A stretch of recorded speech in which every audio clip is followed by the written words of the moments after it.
welcome back. You're tuned into your Feel Good Breakfast Show. This is Expresso only on SABC3. We're delving into the world of photography right now, and it's always so nice to see local talents being able to spread their wings internationally. Now, over 6,000 images were entered into the Pink Lady Food Photographer of the Year competition that was held in London last week. Now, the competition had 20 categories, which ranged from food bloggers to cream of the crop, and the distinguished panel of judges included Michelin star chef Michael Roux and Jamie Oliver's photographer David Loftus, who were tasked with choosing the very best of the best. Now, this morning we are going to take a look at some of the competition's different categories and also the winning photographs from around the world, including one of our very own local talents who grabbed first place. Yeah, indeed, we are very proud. So let's take a look at the first one, which was the Food for Celebration category, which received the most entries in the competition, and it was the United Kingdom's Mark Benham who walked away with first place for his in-action street food shot. Nice. Then the cream of the crop category saw entries ranging from Turkey to the United Kingdom, but it was Denmark's Sarah Coghill who placed first with her vibrant fish market photograph. And then in the politics of food category, Drina Cabral of the United Arab Emirates made sure she was the front runner with her striking photograph of a squid and a sardine. Beautiful. Wow. Hey, look at that. Food politics. Okay, Nice. okay, I can see how that is. Yeah, it kind of subconsciously works there. Yeah, man. And then the Bring Home the Harvest category in this international competition saw entrants from across the world. Now, United Kingdom's Jake Eastham and who came close in second and third place with their prominent photographs as well. Yeah, but it was our own South African amateur photographer Ian Thomas who walked away with the overall winner in that category. And on the line, we have Ian Thomas in Johannesburg to talk to us about the competition and his international win. Congratulations, Mr. Thomas. Thank you very much. Yeah, it was wonderful. Thank you. Thomas, Ian, tell us quickly about your photograph. I mean, every photograph, of course, has a story behind it. What is your story behind this photograph? It's taken of the beautiful Plettenberg Bay and the Garden Route.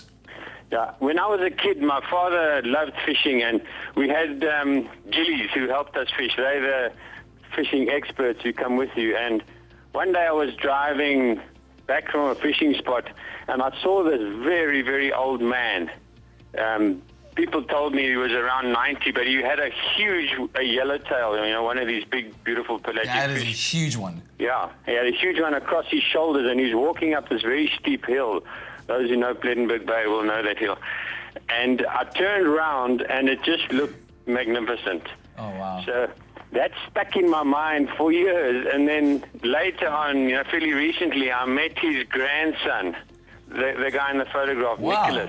Nicholas, who, as you can see there, I mean, he adds so much to the picture with those dreadlocks, and he's got just a stunning face too. He's got the grip on that tail as well. yeah. He's a fisherman too, so that this heritage is continued, and I just wanted to reenact my childhood memories. So I got Nicholas, and we got this yellowtail across his back, and that's the story. That's incredible. Tell me a bit more about the feeling for you as a photographer and somebody who portrays a lot of obviously emotion and a message through your photos, to have won this category and come out tops. What does it feel like for you?